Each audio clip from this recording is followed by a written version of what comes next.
আজকে বানালাম আম পোড়ার শরবত। ভীষণই টেস্টি লেগেছে এই আম পোড়ার শরবতটা খেতে। কি করে বানালাম সেটা দেখতে হলে আজকের পুরো ভিডিওটা দেখতে হবে। দুটো কাঁচা আমকে আমি গ্যাস ওভেনে পুড়িয়ে নিলাম। তারপর একটা বাটিতে জল নিয়ে আমি দুটো আমকে এখন ঠান্ডা করার জন্য ডুবিয়ে দিয়েছি জলে। ঠান্ডা হয়ে গেলে আমের গা থেকে খোসাগুলো আমি ছাড়িয়ে নেব। তারপর আমের আটিটা আমি বাদ দিয়ে দেব। এরপর এর মধ্যে দিয়ে দেব ঠান্ডা জল, একদম কনকনে ঠান্ডা জল। এই গরমে দারুণ লাগবে এই শরবতটা খেতে।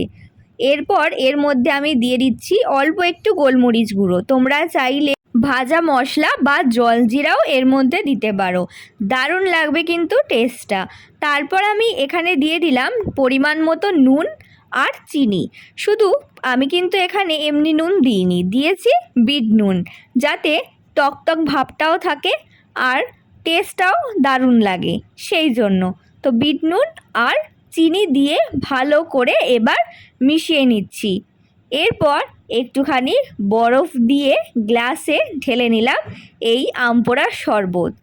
এই গরমে রোদ থেকে এলে যদি এই রকম শরবত পাওয়া যায় তাহলে তো আর কিছুই চাই না।